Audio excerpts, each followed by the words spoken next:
topic is whether the breach should be disclosed and at what stage. Not an easy subject. Everybody has their own perspectives with their own pros and cons understanding of it. So now let me start the panel. You can do a quick introduction when you start, and then you can come for that.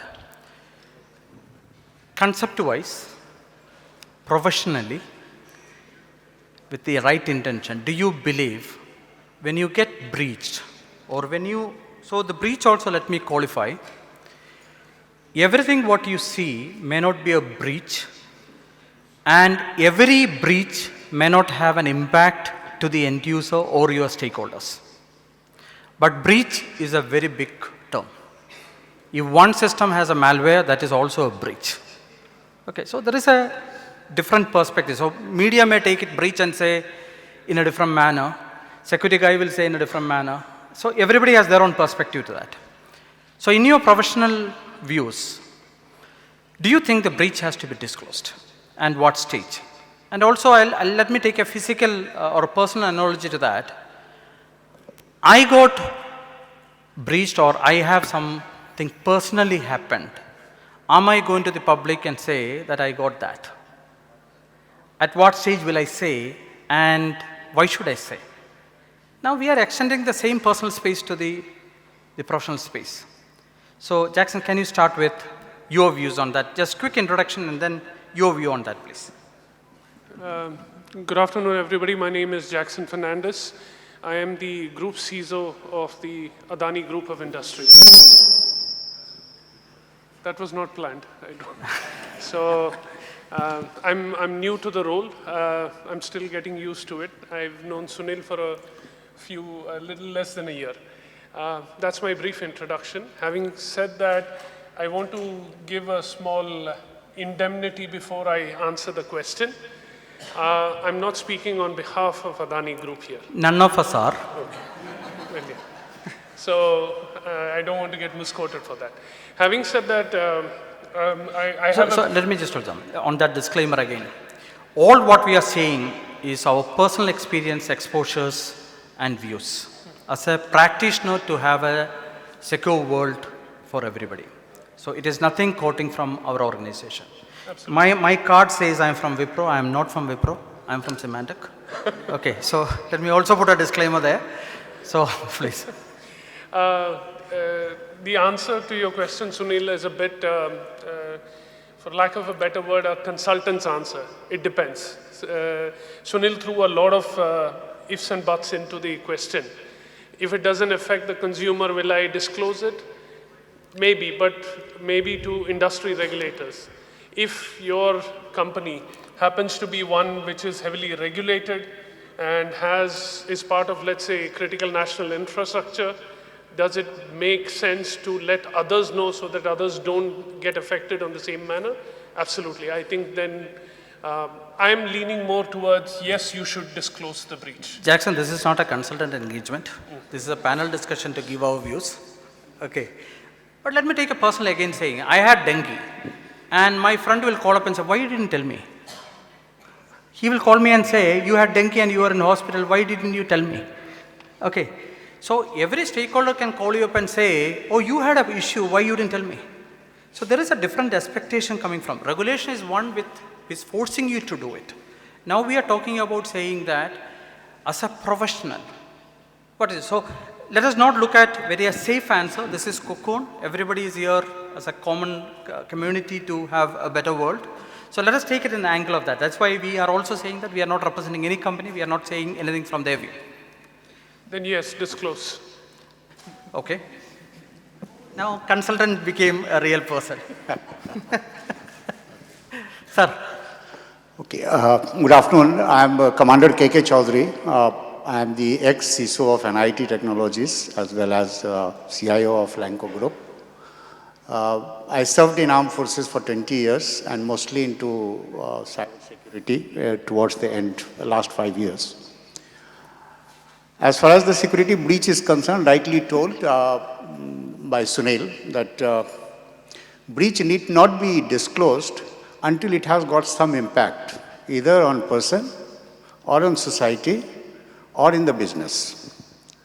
But as long as it has the impact, it must be reported, it must be disclosed.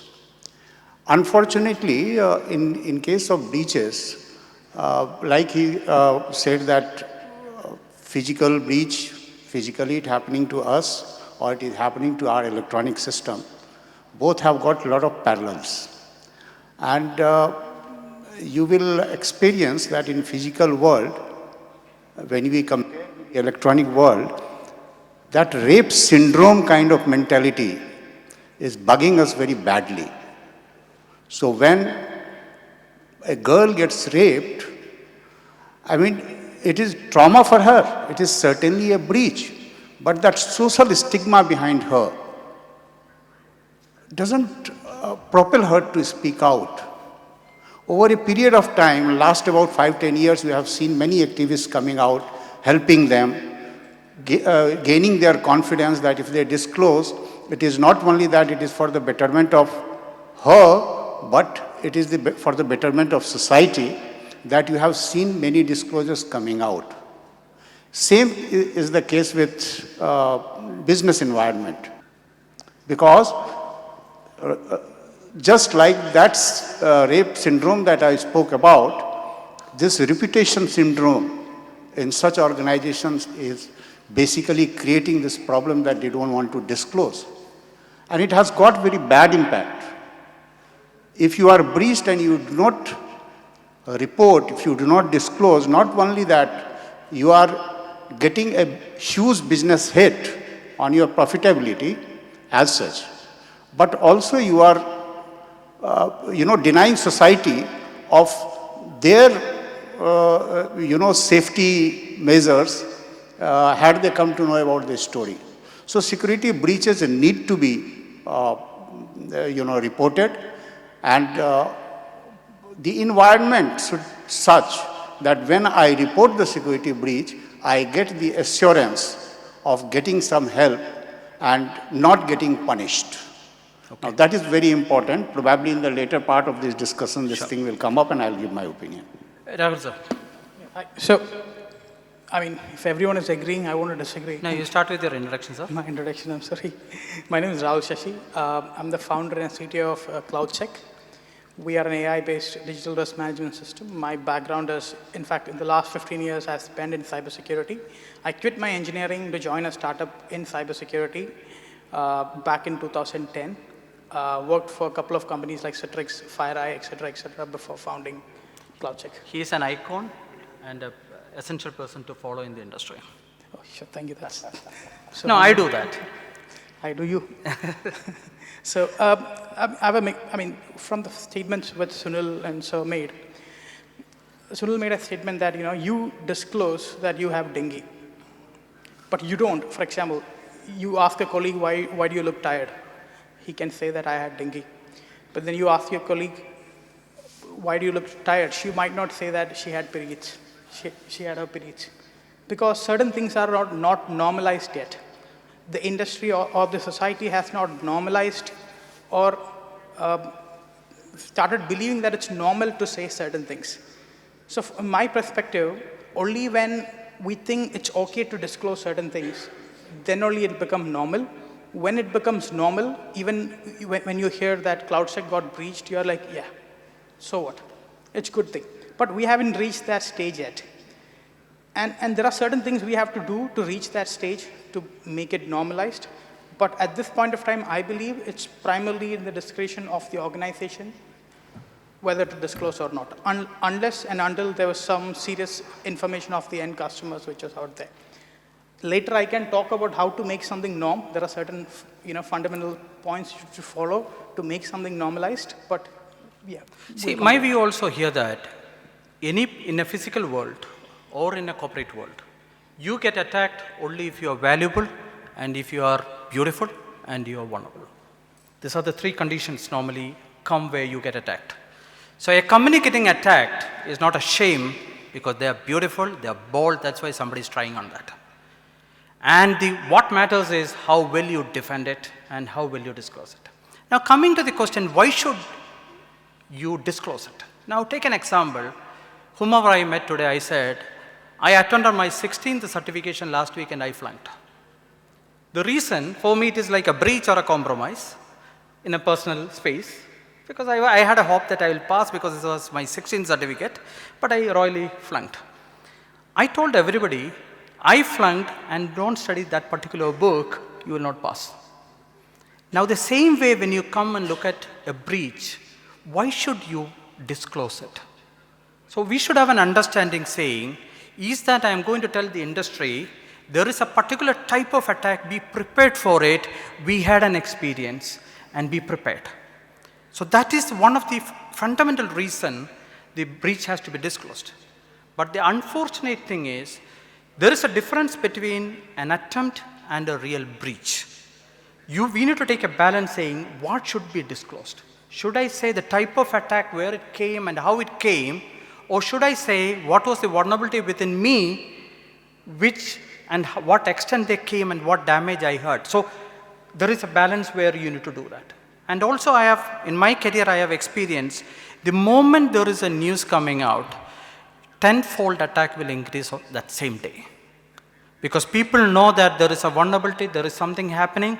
Now, so I have, in one of my previous organization, surely not Wipro, much before that, there was an attacker, he done the attack, he wrote in a blog saying, I attacked this company, and this is what exactly I used. I was following his blogs, so many people was coming and saying, can you explain further how to do it? Now they closed, what is the other method? They were doing a tutorial to how to attack that company. So that is one form of it. So what is your experience? What should be that balance? Rahul, if you can start with that. Sure. To your point that breach should be disclosed in a particular language, I have to start there. See, in corporate, right, who would decide how your disclosure? For example, let's say CLoudSek private key was stolen. This is sensitive. Now, when it comes into a corporate language, right, let's say we are doing a disclosure, we would say the file which was used to encrypt and decrypt raw materials and data of XYZ, we just dilute the whole thing, right? I mean, because we don't want to like come take all the heat directly. So when we are in charge of disclosing, or any company for that matter, will always dilute the material. In which case, who is responsible for making sure there is no dilution which happens? So if we are agreeing to disclose something, then there has to be a validator, right? You cannot be the guy who makes the judgment as well as the... So let me rephrase the question again. What should you disclose and whom should you disclose to? Because in India, we don't have a regulatory framework which mandates you to do any of those things. Exactly. Unless until it's a PCI DSS or a HIPAA type of company. See, unless and until there's no regulator, right, this question would be very difficult to answer. Who, of course, your end users, you are responsible to the end users. But if you start diluting the language you disclose to them, right, makes it very difficult for them to understand. I tell my kid, if you have a problem in the school, please come and tell me. It is a disclosure. Yes. Okay. Because I can provide them support. And so I'm just debating you on saying that. Because I am going to disclose it only because there is a stick around it. Yeah. Then I disclose. Yeah. Otherwise, I don't want to do it. So just trying to say, because where is that balance? What should we do? Well, in your college, there's headmaster, right? And there's a parent and there's three people involved. The headmaster, who is the person who is affected, the student, who is the hacker, and the parent. Parent is the validator, I guess, there. So in cybersecurity, there's no validator again. That's correct. What so the analogy would not... There is no principal also, only impacted guy is there. That's true. That's true. Well, so, I mean, I don't have a... No, you don't have to say, it's a very vague question. Yeah. Okay. Sir, you can just view on that. So, I mean, my point is, my conclusion is that there needs to be a validator, a third person. Okay. You are the disclosure. So then, Rahul, if I am saying that I am seeing a new type of malware coming out, or I am seeing a particular IP range doing a major scanning on my SQL server. Yeah. Always the way I worked is that first is my company, then is the India Inc. which I need to do. Any company in India which get hacked, we have a global reputation sheet to look at. I used to call up all our peers and say, please look at saying there is a scan happening, this is the IP address, whatever you want to do that. So in one way we have a responsibility also there. Okay. So the question is that do you believe that is a way of doing it? And also there is another problem, because I'm just bringing that question together. There is a word called mediafication. If there is any media person here, apologize in advance. There are some highly sought word, the breach is one of that. Yeah. Even it is one malware, the news will come saying this company has been breached. Okay. The maturity of the crowd is also a problem. The moment you tell them, like, it is the gossips around coming, and I have recently worked on one case, I have seen so many idiots in the industry started writing blogs on wisdom. How should have they done it? What should have they done it? Okay, so when you look at this guy, 3-year experience, only studied book, never been in the battlefield, this is actually a battlefield. And you can sit on the side and say he should have played that way, but the guy who is on the ground knows what he's doing. And then you are attracting more people to that, you are attacking your customers. Typically in a company, literally every customer is going to go. The CISOs that time, the problem is, he's completely diverted his attention to handle the stakeholders. I've got one central organization called cert-in, where we can certainly report immediately.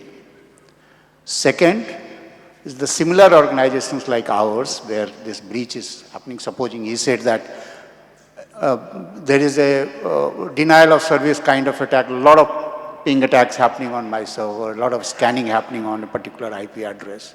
So what is the source of that? If that can be disclosed and others also can be involved into finding out what has happened, that is a great thing to happen. See, the breaches are not being reported because people don't know whom to report, number one.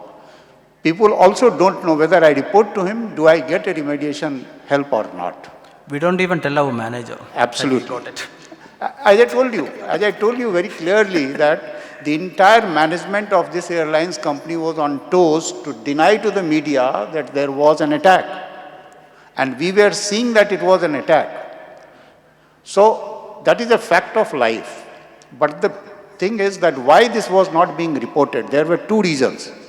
Number one, the organization did not have a fear that if ultimately it is proved that it is a breach, then it is going to be a big punishment for the management for telling lie, for not disclosing. That fear was not there. The second thing that they were, the second reason which was there for not disclosing it was basically for reputation. So reputation as well as threat of not getting punished, these are the two reasons why the entire management decided not to disclose it. And they said that server had some technical problems, snagged, and it has been taken offline.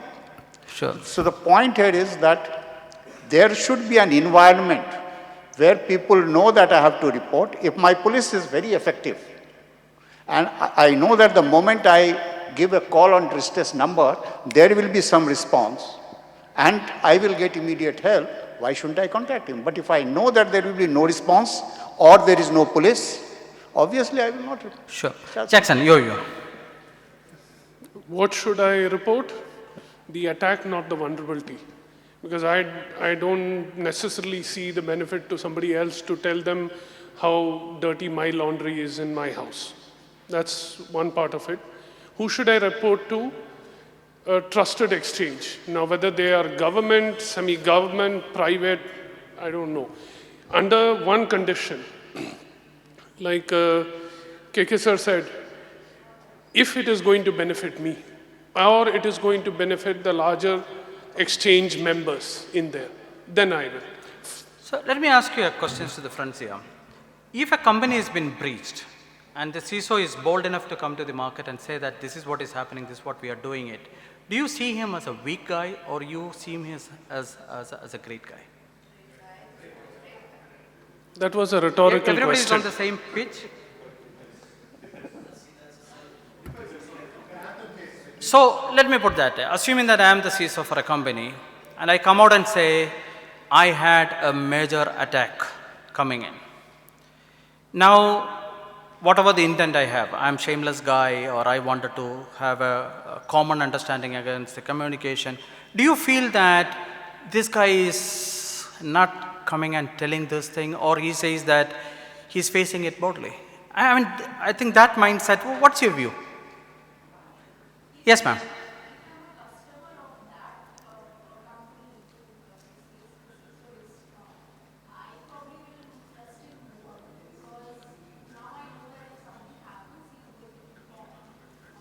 That is a maturity level we are also talking. Yes, sir.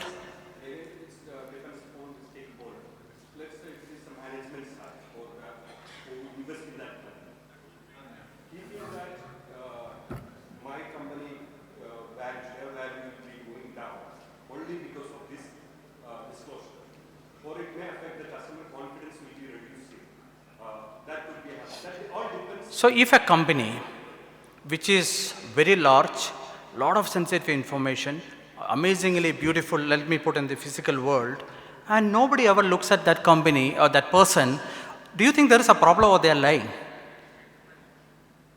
So when I said that I flunked the exam, do you feel that I am a dumb guy who failed an exam, or you feel that at this age I tried attempting my 16th certificate? So that's also the maturity I'm just trying to put from the layman concept. Because many organizations' problem is that, what will people think of my reputation? But other side of people will say that CISO was bold enough. Okay, he went and told the community saying, this is exactly happening, this is how we are handling, we will fight and we are transparent. Okay, that is where the maturity we need to build over this thing. So Sunil, my view is that now the population is quite close to the digital world. They understand the risk of the digital world, and they for sure know that whatever is the security implements that you have carried out is not giving you 100% security, perfect security. Even in Hindu mythology, we had that Hiranyakashipu, and Nursing Avatar had come. Hiranyakashipu had all the boons not to get killed. So he was a perfectly secured, his controls were around him in such a way that he thought that he's perfectly secure, but still he got killed. So the people who are close to this digital world, they understand that it is not a secure world. Now in that, if his security officer or if the person who is looking after the security controls, if he comes out boldly and discloses that, look, I had a problem, I'm trying to sort it out, not to worry. I am sure that it will have much more positive impact than he thinking about his and his company's reputation and not disclosing it, because in any way it is going to, if he is not able to bring it back to the safety zone, then anyway he is going to get killed. So I think that it is wiser for the CISOs to come and disclose boldly, and they will be taken positively. Jacxine. Corporations are fundamentally selfish. I can stand here and say each and every one of the CISOs out there should disclose when you are breached. But if you ask me... No, Jacxine, let me put that one. You are not disclosing outside. I'm not disclosing outside, that is important. Will you disclose inside to your manager? Definitely. Internally inside the company, 100%. To the CEO? Yes. Saying that I got messed up? Yes. Okay. No, that's the first step. Because the maturity level, I know many people, they don't even know how to go to the CIO or to the management and say, I have a breach, or I'm suspecting something, because they try to patchwork. Now, unless until that is the first step being done, you cannot even think of going to the public and talking. One of the things I want to add is that because while the CISO is a management level person and all in this, there are still aspects of the business that we might still not fully comprehend how this breach impacts. I mean, whether you're talking about the stock market, whether you're talking about regulatory, whether you're talking about client relationships, partner relationships, it could affect a lot of things.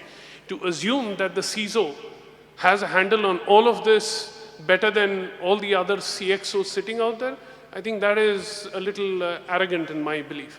Not only that, Sunil, I'd just like to add, if it is the matter of reporting to the CEO, I mean, CISO will be fool enough not to report to CEO immediately, because ultimately he has got many other ways to come to know about it, not that time, sooner or later. And as such, the entire faith or trust level will go down. So, Sir, CISOs are also called the chief scapegoat officer. Okay. And most of the time, it happens soon after that breach disclosure. Okay. I agree. That's the reality if you look at. Okay, they honestly went and disclosed to the internal, and then he became the title of the Chief Scope Code Officer. Okay, now Rahul, you were answering on that. Yeah, I mean, this all goes back to the point which I made, how to make something normal. If chiefs, and personally I believe that CISOs have to come write a detailed blog on what happened. The security folks who sits here will appreciate it, but there's a large majority of people who would not appreciate it. Your stock prices are going to go down, and this has been happening throughout. Now, how do we change this behavior? Anything which is abnormal, right? You can make it normal. There's a strategy for that. You have to be consistent, uniform, to make it happen. I'll tell you with an example. In 70s, right? A lot of newspaper articles used to come about people spotting aliens. That I saw an alien, I saw a floating alien warship, blah, blah, blah. And every newspaper heading was about people spotting aliens. It was all over the news. And then what happened is, when people started hearing more and more and more of these newses, right, it was like nothing happened. Now, there are still people who say that I spotted an alien or a spaceship, but no newspaper writes about it. Because you have, that notion has got into your head that, yeah, it's someone talking some bullshit, there's nothing real about it. That's how something becomes normal. So you have to be uniform in the sense, more and more people have to uniformly talk about it. That means more and more CISOs have to come about it. And they have to be consistent. It is like not Sunil Varkey spoke about it and then 10 months down the line another CISO speaks. No. Everyone has to be consistently doing the same thing. So Rahul, there is another side. Excuse me, Sunil, Yeah. can I just... Sure. I think there were two aspects to what Sasi said. One is breach fatigue, which is what you're talking about. I mean, I get breached so frequently, I don't even bother to read about why it got breached. That's breach fatigue. I don't think we should ever normalize that. That should never be the world we live in, where if I lose, I mean, is losing your passport or something like that normal for you? Do you do that every 6 months? No. So I think your information is such. So breach fatigue, in my opinion, is not normalized. What should be normalized is the response to a breach that happens. How are we treating it? I mean, again, nuance to it. If the breach has happened because of gross negligence and incompetence, then yes, they should be punished. Because if they had the crown jewels with them and they left the doors open, then I need to know why. So Jacxine, one question. While we write great things in our resume, most of the time when a breach happens, do we really know what happened? No, Cocoon is a very transparent, open discussion.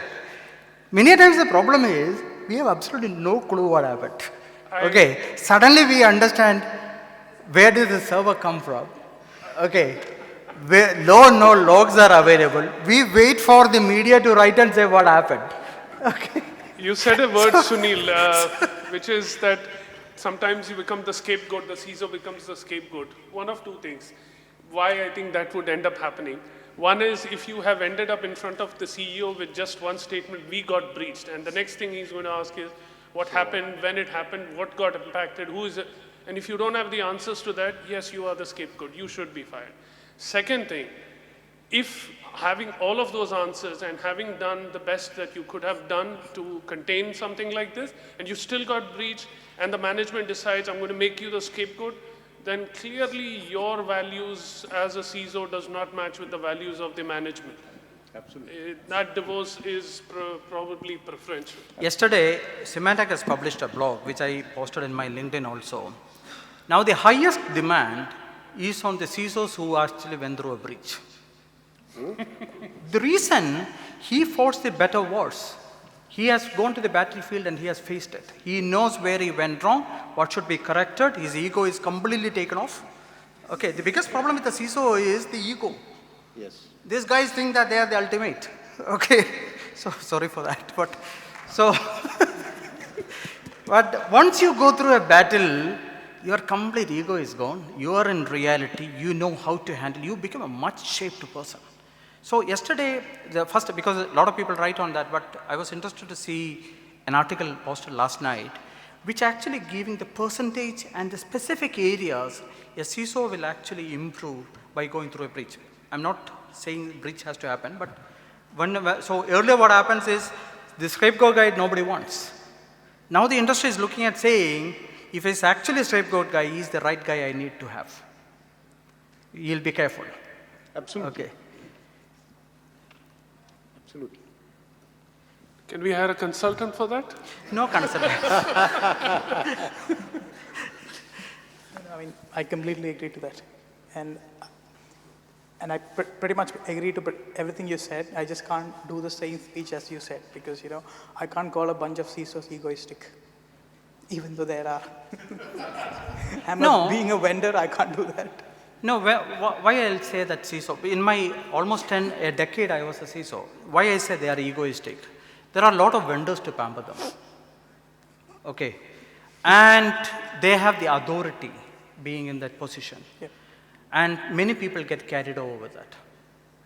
Okay. But in reality, I always used to say people, when I was a CISO, I didn't know what was my actual me. The reason I come to the office in Bangalore, if you understand, you take 1.5 hours to reach the office, you fight with everybody on the road, then you reach there, vendors will come, you argue with them, you feel that you are the big guy, then you open your console, you get depression with all the attacks happening, and the vulnerabilities been disclosed. Okay. Then you go to the management and they insult you like whatever they wanted. And then you go home, you open the door and look at what is the mood inside and decide what should be your mood then. Okay. So it is, no other profession has so much of fluctuation happening. And so that's a very tough job because the burnout will happen. Because you know a lot of things you cannot say, you have to fix it, the environment is not supporting. So now the concerns from here also, what is your view? How should this reporting structure be changed or made better? Should they come back and say, or at least CERT or some forum which says that, look, there is a new pattern coming out, or there's a new scam or a spam coming, this is the head up, please watch out for that. It should be that way away. Expect the CERT to do a better job with that, or the industry forums to do that, or do you feel that is required, or the current model is good?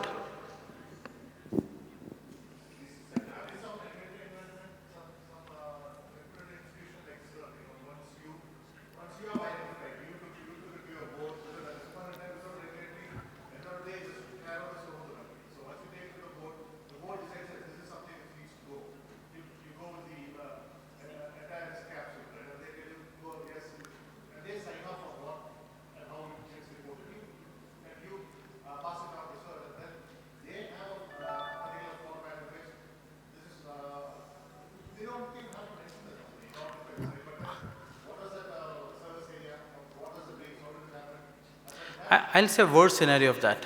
Few years back, I was in an RSI conference in Las Vegas. It was soon after our Republic Day. One lady came to a hall, 1,000 people sitting. She started her deck with few of the Indian newspapers clippings. It says there was an attempt of attack during this Republic Day time. It was few years back. And all of this had techies involved, because it was high-tech attempts and everything, many were engineers and all of that. Then she immediately put a perspective saying, we are all outsourcing to this particular country. What is the guarantee these cells are not sitting in our network? I literally got a shock. We have a huge industry relied on IT services. And this is a forum of decision makers. The media news they have just taken up, and that term is called the mediafication. The people who wrote did not actually understood the impact what they are writing. They wrote for the news value. But when it transformed to that thing, 1,000 decision makers in their mind, there are terrorists sitting in our network. Then what happens? Everybody wants SOC 2 certification, more audits are coming in, the unlimited liabilities came into our contracts, all are happening on that. So to conclude, my view is that disclosure should happen, but it should be given to the right person, or we need to understand who can consume that data in the right manner. And the sensitivity of the data should be given specific, it should be need to know basis. If it is to an industry player or an authority, we should be very specifically saying this is the information for them to avoid such an attack. And it should not be a publicly that everybody should not know that I have a dengue. Okay, my near and dear should know that I have a dengue, so just keep out or be watchful, take your medicine so you will not have it. To concluding comments, Jacxine, can you start with? Or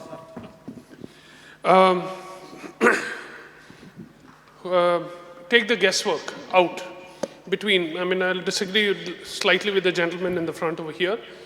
Between the breached entity and the regulatory body which will cert, if you want, this should be mandated. Take the guesswork out of it. If you sit with the board, decide, check whether to tell, not tell, 9 times out of 10 it will be don't tell. So take the guesswork out, make it mandate, make it a rule, inform CERT. From CERT onwards, industry players, CERT has a role to play. They have to add value, they have to tell what are the recommendations to the rest of the corporations in the industry, the sector and all, then only they are playing their role in it, otherwise I don't need to inform them. Having said that, between CERT and the breached entity is, or whatever other government agencies come into play, are the ones that are going to decide who else needs to know. Is it the media? Is it the impacted end customers? Is it any vendors? Is it other governments? That's a bidirectional information flow between the breached entity and CERT to make that decision finally. But a breach that happens here and that information flowing to CERT, my opinion, take the guesswork out of it. See, I have great regard to CERT. I only use the name. They are doing a beautiful job. Don't quote me differently. Yeah, okay. So, Sunil, I'll just give one example, which will probably reply to your question. A simple thing happened. One guy on Heathrow Airport, while he was checking in, he found one USB drive somewhere on the floor. So he picked up that drive. He himself was very security conscious. So he just went to the counter and said that I found this USB drive, maybe belonging to somebody, I don't know what data it carries. He gave it to the check-in guy. Check-in guy passed it on to police. Police verified. This had the data of Heathrow Airport's customer and this is all available on internet, you can read this. I have also cited this in my book. I have written a lot of breaches which have happened in the recent past in my book called Why Cyber Criminals Succeed. So this guy, when he found it has got a lot of private data, police found a lot of private data, it passed it on to ICO. It is their communication organization, that security organization by government. So it gave to ICO. ICO found that it was a breach. So it fined Heathrow Airport 1.2 lakh pounds. Now the point that I want to make it, that they had a correct infrastructure of reporting. It went to police, got communicated to the central authority. Central authority was able to see what has happened, and thereafter he was able to pass it on in form of fine, warning, whatever, to the concerned business. That's a very good example, and that must be there. Unless these kind of organization, certain, of course, has got little different role to play. It doesn't have, three eyes should be there for reporting. One is incentive should be there, that if I report, I will be immunized or I will have some sort of the safety and help. Second eye is inform. That means others, the central organization should be informed and they should be able to see that the others are saved from these kind of breaches, that is communicated either in form of the awareness stories or whatever. And third one is that it should have an impact on whosoever is the guilty. If the organization is created in such a way that no matter how breach happens, no matter whether breach has been disclosed by the organization or not, if a breach is detected, somebody will be made accountable, the things will fall in. Sure. Rahul? Yeah, my opinion is that more and more breaches should happen and more disclosure should also happen, because this is the evolution of cybersecurity. We are actually part of the evolution. Let me add one analogy to that. This analogy works everywhere, by the way. How many of you have seen a baby, a small baby? We all. Oh, have a baby. So, crying babies, right? A mother lift up the crying baby and start walking, the baby will stop crying. If you just lift up the baby, it won't stop crying. If you've seen mothers pick up the baby and they start walking and they'll immediately stop crying. Do you know the reason why? Anyone? It's part of evolution. You know, consider a cat. I mean, the scientists did an experiment on cats and mouse. What happens is, in a bunch of baby mouses are in a kennel. When a cat tries to pick up a baby mouse, when a cat is trying to attack a baby mouse, when something is attacking the baby mouse, right? The mother of the baby mouse has to lift the mouse and start walking. If it keeps wiggling, right, the mom would not be able to carry the mouse and it will get killed by the predator. So a lot of baby mouses have died, or baby cats have died in the process, and the babies have learned that if someone is picking me up, I should stop wiggling, else I will die. This is the evolution which made this hereditary thing is part of the evolution which made the babies stop crying the moment you pick it up. It's part of our DNA. So we are part of an evolution. We are just 25-year-old industry. In another 100 years, it will be much more mature. So more breaches should happen, and more disclosure should happen. Like Rahul mentioned, we all signed up in this career knowing that breaches are bound to happen, and we are there to defend. There is a saying by Martin Luther King Jr. that if you are a sweeper, whether the Michelangelo has done his painting down or the Shakespeare has done his writing down on the road, your job is to sweep it. If that happens, the heaven and earth host will say that there lived a sweeper who done his job well. We are in a security profession. We are not here to please anybody. We should do what is right for the organization, what for the industry, what for the country, and we should go ahead defending securely. Thank you very much. Thank you very much.